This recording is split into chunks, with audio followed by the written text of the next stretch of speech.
Good morning, everyone. Good morning. My name is Steph Tacey, for those who don't know me, and I'm a member of the worship committee. I want to welcome each of you to our service here today at Heritage and wish you happy holidays. I'm so glad that you've joined us here in the sanctuary, possibly in the Great Hall, and on Zoom. And there are kids in the sanctuary today. What a joy it is to see you in here with us. If you are here for the first time, I'd like to offer a very special welcome to you and hope that you'll sign our guest book so we can keep in touch. There's a guest book on the welcome table at the back of the sanctuary, as well as a virtual one, the link to which can be found on our website homepage, huc.net, and in today's chat on Zoom. If anyone has questions about Heritage or would like a tour, our board member for today is John Sandman, I believe. There he is, waving. Thank you. Yeah, having technical issues here, having dressing issues. I was telling them earlier, I feel like I need a valet, like in Downton Abbey. There we go. Thank you. So if anyone has questions about Heritage or would like a tour, our board member will be available after the service to help you. I have a handful of reminders. Please turn off your cell phones or put them in airplane mode so they don't interfere with our worship and with the technical side of our service. And if a few of you have the time, we could use some help after the service with putting up the chairs that were set out in the Great Hall. Now, next Sunday, which is the day after Christmas, can you believe I'm saying that? That's the day after Christmas already. And January 2nd, our worship services will be held on Zoom only. No one will be here, so do not come to the church. You'll be able to worship in the comfort of your home, and our glorious volunteer tech crew will have some much-deserved time off during the holidays. We have some wonderful services planned that you won't want to miss. Our service today is an extra special one, a holiday pageant planned and written by our Director of Lifespan Faith Development, Laci Adams. This service is bound to be a highlight of the holiday season. We're going to travel the globe in search of the sacred found in this holiday season. So are you ready for this journey? Yes. Great, I am too. So now take a deep breath in, slowly exhale as you open your heart to the joy and the light of this holiday season and join together in the love that is the spirit of this church family as Laci invites us all to a holiday adventure. There are many occasions when planning a holiday pageant, when people find out that you are at a UU church, they say, "You all have a pageant?" And the answer to that is not every UU church has a pageant, but certainly some do. And some, it is a regular and important part of their every year experience. So the question is, why do we have a pageant? This pageant or a traditional nativity pageant, any pageant at all? Well, the answer to that question is the power of the holidays is in our ability to relive it. When we retell the stories, the old stories that we get from many of our holiday traditions, it is a way of grabbing them out of history, pulling them forward, plopping them in our everyday lives, and making them meaningful to us today. Now, there are many stories around the world that are worthy of our recollecting, that are worthy of our retelling, and that have important things to teach us each and every day. So our pageant today is a way of claiming and reclaiming and telling all of those. Some of these traditions you will never have heard of, and you might never celebrate in your home. That's okay. Those stories are still worthy of the telling. And there are stories that you will hear today that you might have heard already or heard in a different context. Those stories are also worth the retelling. All together, this will be a grand adventure. Now, a little bit about how the pageant will actually work. We will not have a traditional pageant where all the kids come forward in costumes and sit up here in front of us, but what we will have are opportunities for us to participate in every stop along the way. Please be encouraged to participate. Dance when you're invited to do so. Explore the inserts in your order of service when you're invited to do that. The power of our pageant is in your participation. So this is a personal invitation to participate in our pageant. Let us start our grand adventure together by joining in our community's covenant. As this is an all-ages service, we will do this responsively and with gestures. That is to say that I will say a line and provide a sign, and then you will repeat that line and repeat the sign. By this covenant, we affirm that love is the... Oh, let us stand. By this covenant, we affirm that love is the spirit of this church. Love is the spirit of this church. The quest for truth is its sacrament. The quest for truth is its sacrament. And service is its prayer. And service is its prayer. To dwell together in peace. To dwell together in peace. And to seek knowledge and freedom. To seek knowledge and freedom. To serve humankind in fellowship. To serve humankind in fellowship. To the end that all souls grow in harmony with the divine. To the end that all souls grow in harmony with the divine. Thus we covenant with each other. Thus do we covenant with each other. And with God. Amen.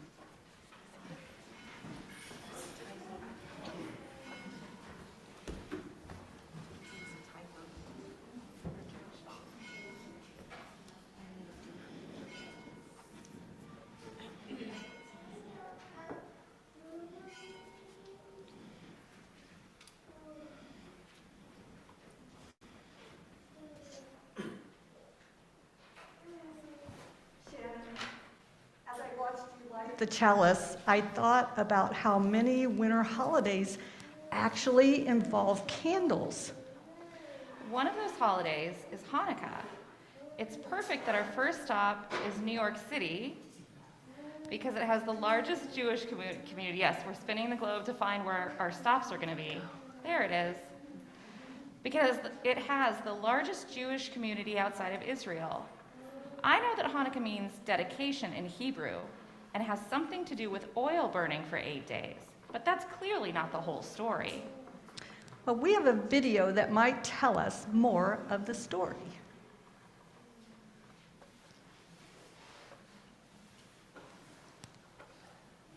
The story of Hanukkah. The story of Hanukkah.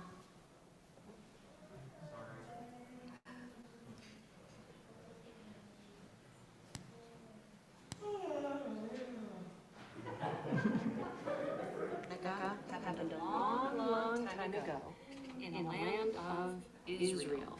At that time, the Holy Temple in Jerusalem was the most special place for the Jewish people.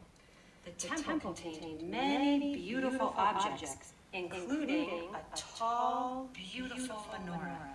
Unlike menorahs of today, this one was not lit by candles or light bulbs, but by oil. Every evening, oil would be poured into cups that sat on top of the menorah. The temple would glow with beautiful, shimmering light. At the time of the Hanukkah story, a cruel king named Antiochus ruled over the land of Israel. I like the Jewish people, Declared Antiochus. They're also different from me. I don't celebrate Shabbat or read from the Torah, so why should they? Antiochus ordered the Jewish people to stop being Jewish and to pray to Greek gods. No more going to the temple. No more celebrating Shabbat. And no more Torah. Shouted Antiochus. He sent his guards to ransack the temple. They brought mud and garbage into the temple. They broke furniture, tore curtains, and smashed the many jars of oil that were used to light the menorah. This made the Jewish people very angry. One, named Judah Maccabee, cried out, We must stop being Antiochus. We must think of ways to make him leave the land of Israel. At first, Judah's followers, called the Maccabees, were very afraid. Judah, they said. Antiochus has so many soldiers and they carry such big weapons.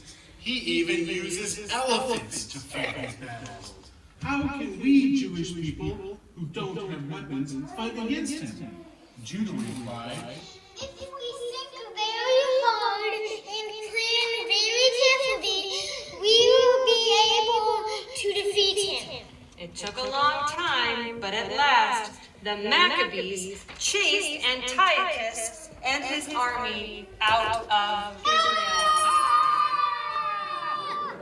As soon as Antiochus and his soldiers were gone, the Jewish people hurried back to the temple to clean it up. What a mess! The beautiful menorah was gone, the floor was covered with trash and broken furniture and jagged pieces of glass from those shattered jars of oil. The Maccabees built a new menorah. At first, they worried that they would not be able to light their menorah. But after they searched and searched, they found a tiny jar of oil.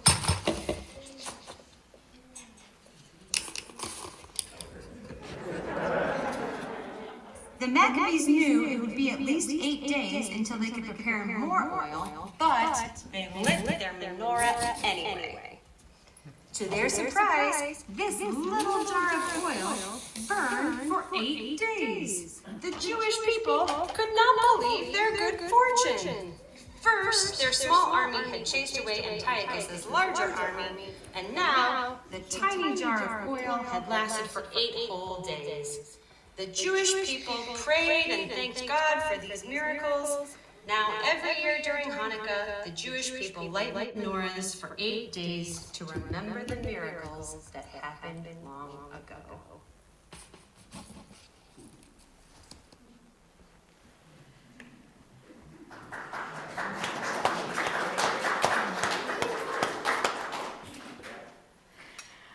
I have a script here, but I have to say that was my first time seeing that, and I'm just delighted by the talent we have here. So that's why Hanukkah lasts for 8 nights. I wonder what else do families do to celebrate Hanukkah? I think the congregation might be able to help us explore some Hanukkah traditions. Does anyone have a menorah in their order of service? Take a look. Maybe? If so, you can wave it in the air. Oh, nice. I see a bunch of them. Excellent. The menorah holds the 8 candles for the 8 nights of Hanukkah. Each night, a new candle is added, and all of the candles are lit to symbolize each night the oil burned after the temple was liberated. What else is in your order of service? I see a donut and a latkes. Fried foods are customary treats for Hanukkah. Latkes are fried potato pancakes, and donuts are, well, delicious. I also see that some of you found your dancing dreidel. Dreidel is actually a Yiddish word which means to turn. The game was created as a way for Jews to study the Torah and learn Hebrew in secret after Greek king Antiochus IV had outlawed all Jewish religious worship in 175 BCE. So let's sing Hymn number 221, Light One Candle Together, before we continue our exploration.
One other Hanukkah tradition is collecting money in a tzedakah box.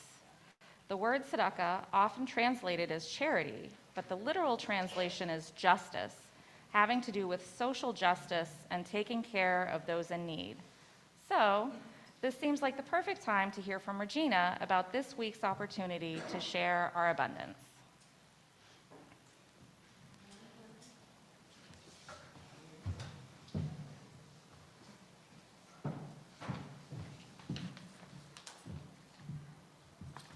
Thanks, Shannon. Today we are going to offer our Abundance to Support Interfaith Hospitality Network, which is also known as IHN.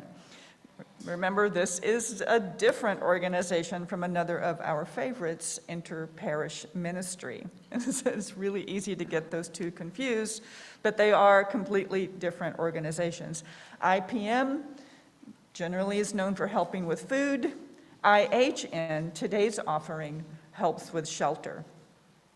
Since 2006, one of our sister churches, First Unitarian in Avondale, has been a host for Interfaith Hospitality Network, and Heritage has been one of several support congregations that helped them house homeless families in their church building for a week, several times a year, usually about I think 4 times a year, about every 4 months. IHN is a remarkable organization that utilizes a remarkable network of congregations that have donated time and supplies and money until 2020, an actual space to live.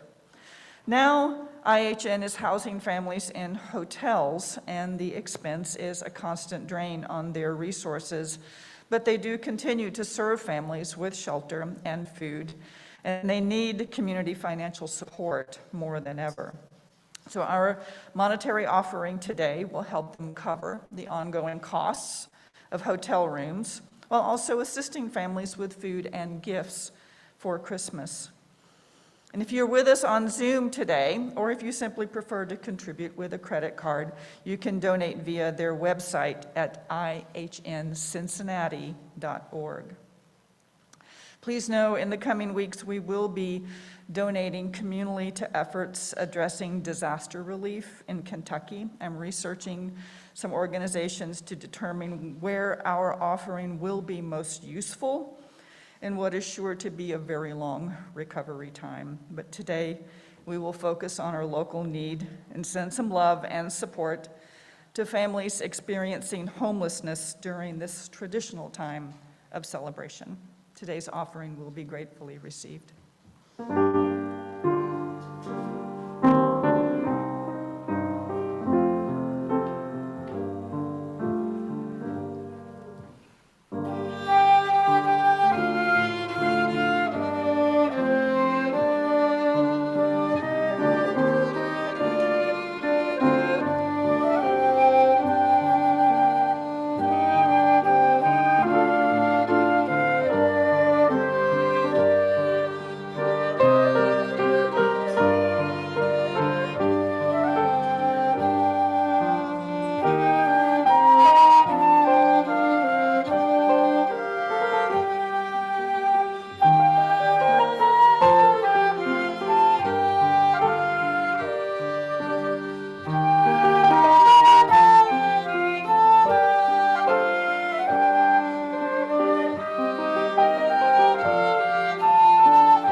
Thank you for your gift. We send it with love.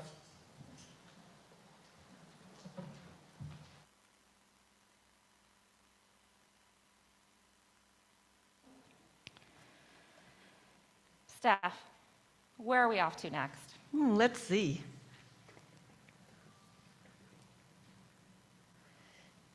Hey, it looks like we are stopping in the Bahamas for the John Canoe Parade.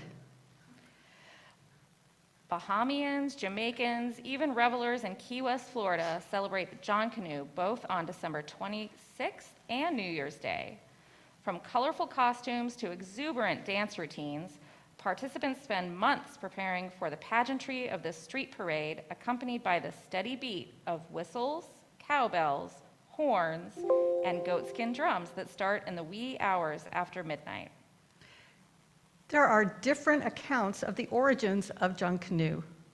The most common has something vague to do with the legendary John Canoe, who was an Anhanta from Axum, Ghana. He was an ally soldier for the Germans until one day he turned his back on them for his Ahanta people and sided with Nzima and troops in order to take the area from the Germans and other Europeans. The news of his victory reached Jamaica, and he has been celebrated ever since that Christmas of 1708, when he first defeated Prussic forces for Axum. 20 years later, his stronghold was broken by neighboring Fante forces, aided by the military might of the British. The John Canoe Festival began more than 300 years ago after Africans were enslaved and brought to the Bahamian Islands. They were given 3 days off a year around Christmas and made the most of that time off by staging a festival to recreate those from their homeland with costumes, bells, and drums. The festival itself included motifs from battles typical of the Akan fashion, the many war masks and war dance formations of the Ahanta people became part of this celebration the world over, especially in the Caribbean. The elaborate masks and attire resemble Akan battle dress with charms. They used what they could scrounge for costumes, sponge, rags, or newspapers, for example. Those newspapers might have been passive resistance on the slaves' part, as they were forbidden from learning to read or write. It has developed from a street festival to a grand parade, equal to any of the Pan-African festivals that take place around the region, such as Mardi Gras and Carnival. Members of the community joined organized John Canoe groups with names such as the Valley Boys, Saxons, Roots, and One Family. John Canoe groups are divided into 3 categories as criteria for judging: musicians, dancers, and costumers. The music of the John Canoe Carnival is as lively as the beautiful costumes you'll see, and it will definitely make you want to get up and dance. Even though we might not be in the Bahamas now, we can experience some of the sounds of John Canoe. As you are interested and able, consider standing and dancing in place. Bless you. Bless you.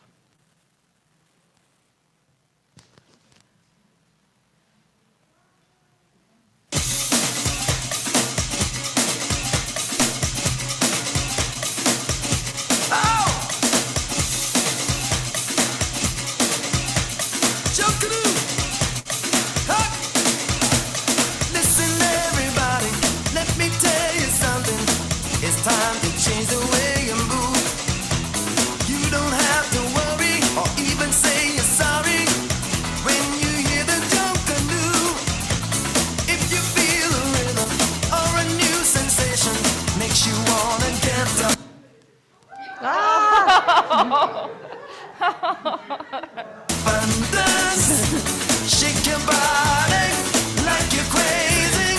Jump around and count like you're mad. Dance, shake, jump, whine, move, groove, twist, your own time. Dance, shake, jump, and whine. Everybody, join the party. This what jumping moves about. Oh, dance, shake, jump, whine, move, groove, twist. If you see a neighbor on your pastor's daughter dancing like they out of control, even if you're at it, looking very happy, don't look strange, that's the way John Canoe go. The rhythm of John Canoe is supposed to make you move. Don't feel strange, count bad. Shake your body like you're crazy. Jump around and count like you're mad.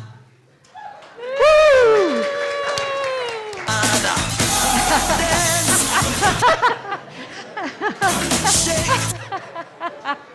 That was a little encore.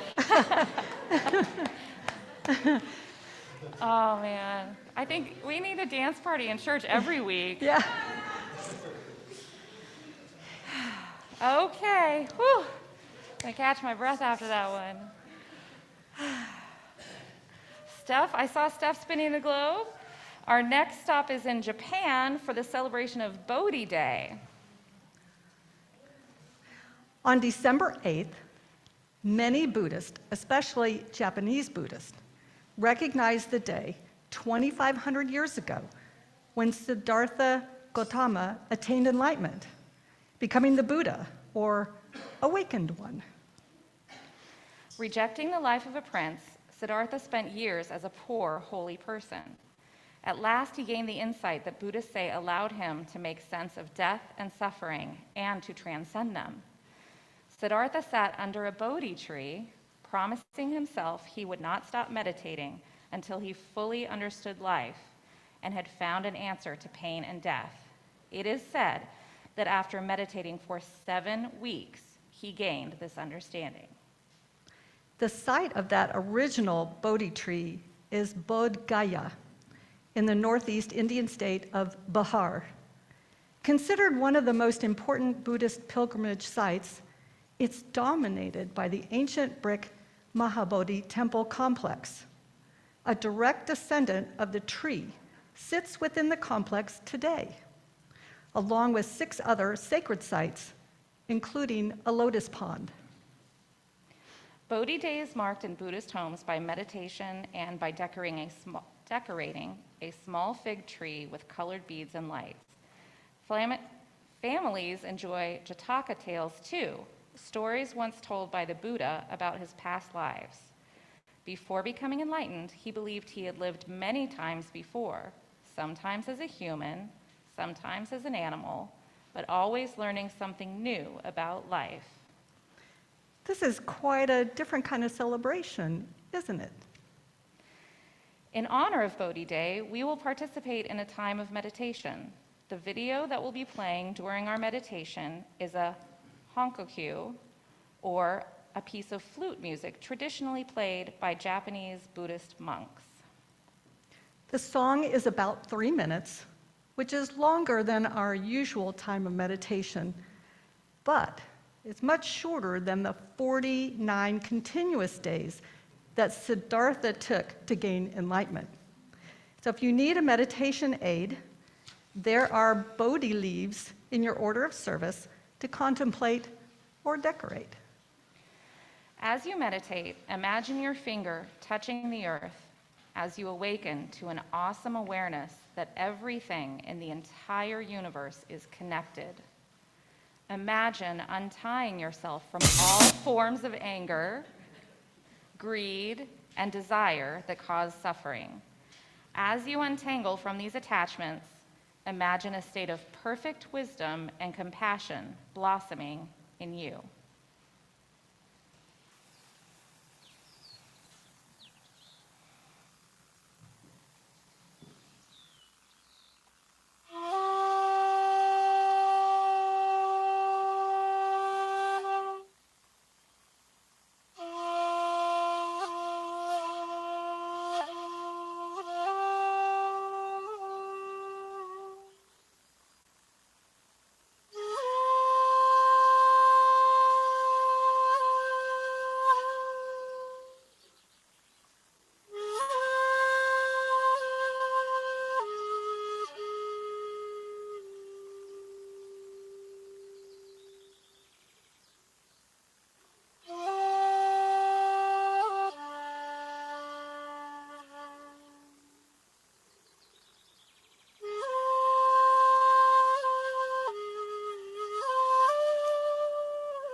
Well, it's time to spin the globe.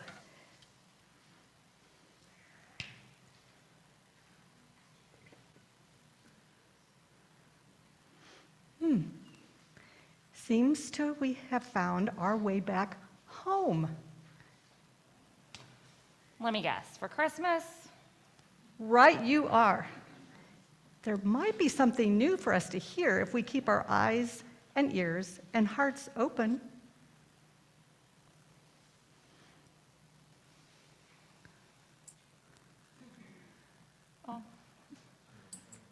A long time ago, a young woman named Mary lived in the little town of Nazareth in Galilee. She was engaged to marry a carpenter named Joseph. One day, Mary was visited by an angel who told her that she would have a very special baby.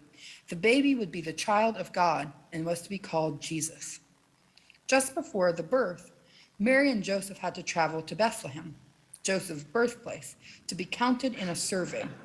It was a very long way to Bethlehem. Mary and Joseph traveled by donkey. Mary and Joseph had to travel a long, long time and for many, many days. And so they were very, very tired and they wanted to rest and sleep. When they got to Bethlehem, they tried to find a room to rent for the night. But every place had a sign out front that said no vacancy. There was no room for them anywhere.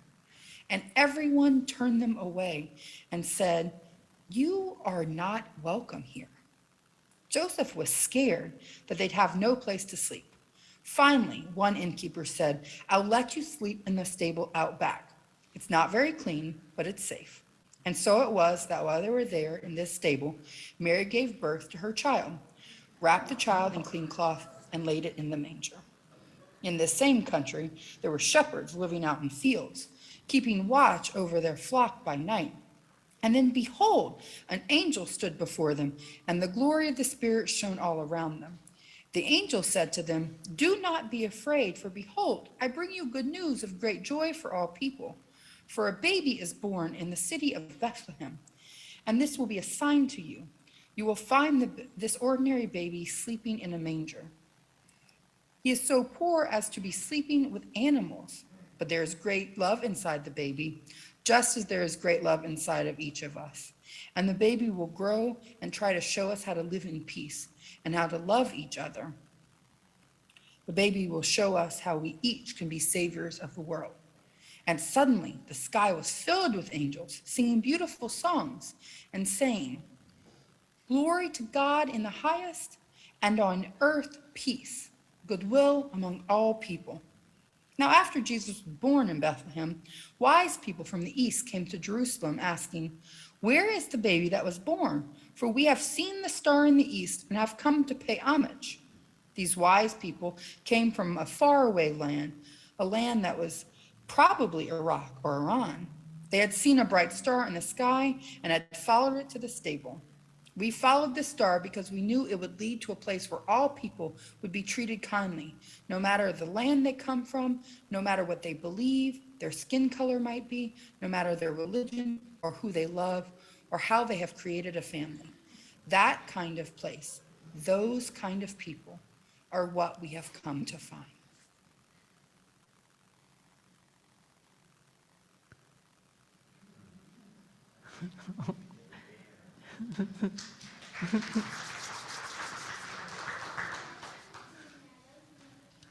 What a sweetheart.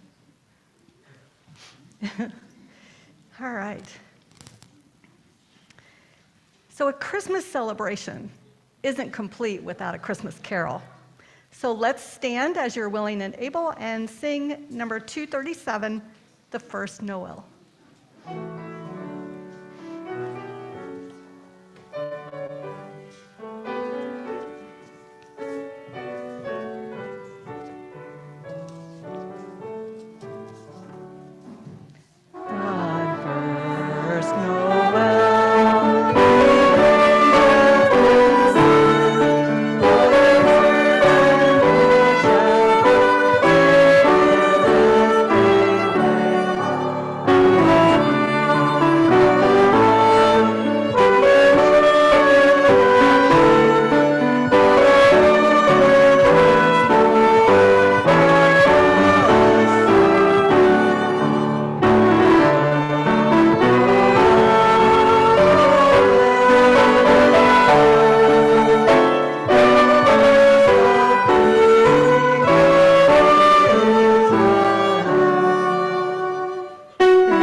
right, Shannon, I'm going to spin the globe again and see where we go. Okay. From here, it looks like we aren't going far from home this time. We landed in Atlanta for the celebration of Kwanzaa. That makes sense. Kwanzaa is one of the only unique American holidays created and largely observed by African Americans. Making up 14% of the total US population in 2020, African American communities and individuals are concentrated largely in the southern states and urban areas. The book, Kwanzaa Gets an A, by Stephen Thedford, includes a lot about the beginning of Kwanzaa.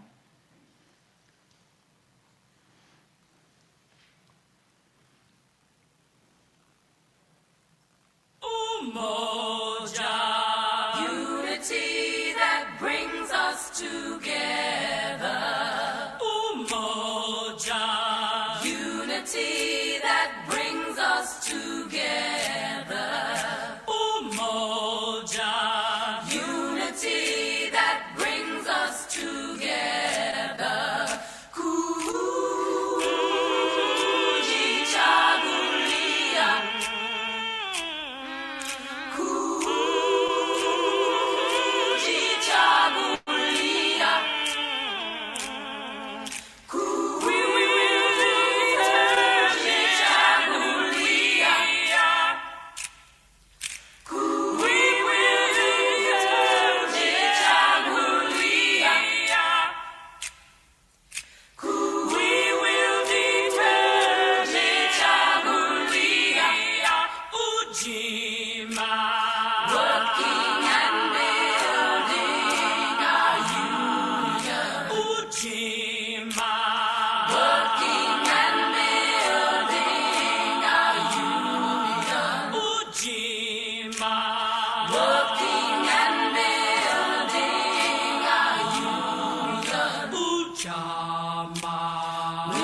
That was powerful. Kwanzaa lasts for 7 days, from December 26th until January 1st. Each night, a specific candle is lit, representing one of the themes of Kwanzaa. Sweet Honey in the Rock has a powerful song that focuses on the 7 principles of Kwanzaa, represented by the 7 candles of the Kinera. Yes, and it was powerful. Kwanzaa is often celebrated among families that might share other activities each night of Kwanzaa. Some families have everyone drink water or juice from the Unity Cup. Some families participate in community service or social justice projects related to the theme of that night. Others have big parties, making their own decorations. All right, let's spin the globe. For our last stop, We are exploring Iran. Many cultures around the world have distinct customs to observe the longest, darkest night of the year. In Persian culture, they celebrate Yalda Day or Shabi Yalda. Shabi Yalda translates roughly to night of birth, referencing the sun being reborn and light prevailing over darkness. It's a powerful time, and there is magic in the air as people reenact the same ritual as their ancestors have for literally thousands of years. Traditionally, the host lays a table, called a sofra in Farsi. The table setting and menu at each family's home will look different, but is usually prepared with great care and displayed elaborately. You have your own, not so elaborate or decadent, sofra in your order of service. It will tell you a little about the types of foods that you typically eat during Yalda. The celebration begins after dinner and can last until dawn. The decor is all red and fire. There's music, dancing, and Iran's beloved literary art form, poetry. The practice known as Fali Hafez is an essential element of Yalda night. Here, a friend or family member opens a book of poems by the 13th century Iranian poet Hafez to a random page, and the last verse of the poem is your destiny, at least for the coming year. Now, y'all may wonder why I've been asked to do y'all today. Maybe it's because I can say y'all very comfortably. In any case, I have in my hand The Garden of Heaven by Hafez. Is there anyone here today brave enough to stand so I may divine your destiny in the coming year? Ann Roberts. Make a wish, but don't share it with us.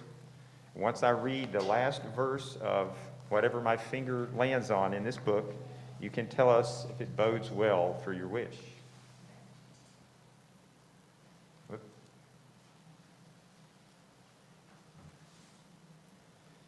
If for wine the cupbearer pour forth my blood, as the milk from a mother's bosom flows, as his word let my heart yield its crimson flood.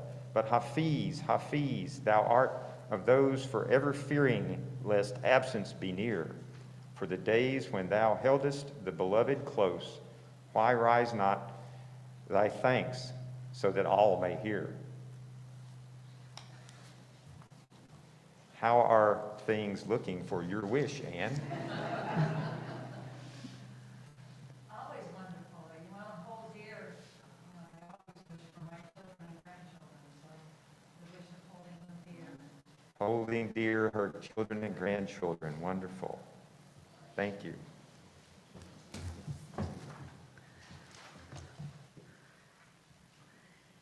So let us welcome the birth of the sun in song.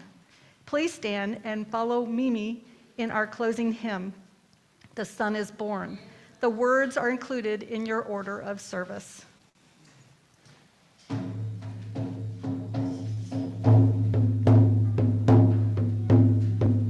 The sun is born again today. We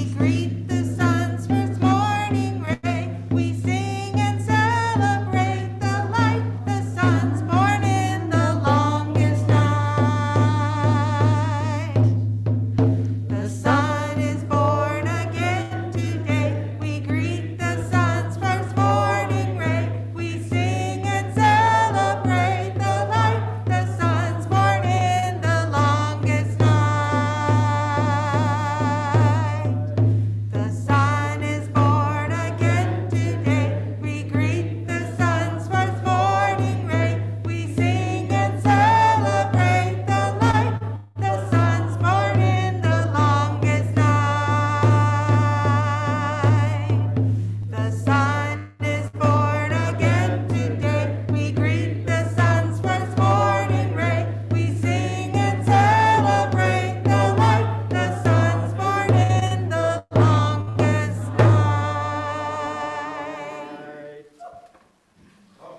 I'm going to ask you just to sit for just 1 minute, just so that I can say a few things before our benediction. Anytime we try something new, it takes a tremendous amount of work and collaboration. So I just want to make sure that we thank our worship associates who were willing to step in as narrators, our tech folks who are willing to splice music and songs and videos in, and for our special musicians, Peter and Mimi, who came to add a special oomph to our pageant today. So a round for them today.